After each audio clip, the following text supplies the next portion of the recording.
اللہ کی قسم والذی نفسی بیدہ، مصطفیٰ نے فرمایا مجھے اس ذات کی قسم جس کے قبضہ قدرت میں میری جان ہے، هذه هي السورة ما انزل اللہ فی التوراۃ ولا فی الانجیل ولا فی الزبور، کہ اللہ قسم یہی تو وہ عظیم سورت ہے کہ رب کائنات نے تو نہ توریت میں نازل کیا، نہ موسیٰ کو دیا، نہ عیسیٰ علیہ السلام انجیل میں نازل کر کے عیسیٰ یا ان کی امتیوں کو دیا، نہ زبور یعنی حضرت داؤد کو دیا۔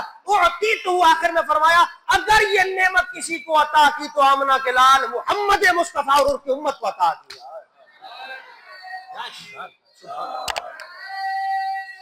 اللہ اللہ اللہ اکبر، اللہ کیا شان عطا فرمائی، کیا کرم فرمایا۔ فرمایا اعطیتہ، یہ جو نعمت عطا کی، ایسی عظیم صورت، ایسی عظیم صورت سورۃ الفاتحہ، اسی لیے اس کو ام القرآن کہا جاتا ہے۔ ام القرآن بھی، ام الکتاب بھی۔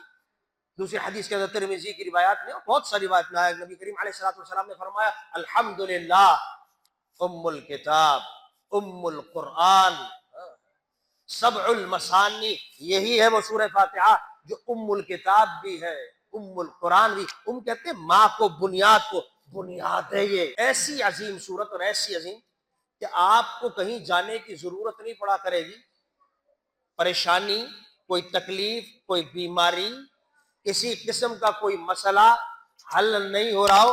میرے مصطفیٰ نے جب یہ کہہ دیا ایسی صورت اللہ نے کسی کو نہیں دی ہے، صحابہ کرام کے میں بتاؤں گا کیسے اگلی نشستوں میں انشاءاللہ کہ کیسے لوگ پریشان ہوتے تھے، بیمار ہوتے تھے، ایسی بیماری جس کے بعد انسان مر جائے، لیکن صحابہ اس صورت کو پڑھتے تھے، اللہ اس مردے میں جان داتا اس کو زندہ عطا کر دیا۔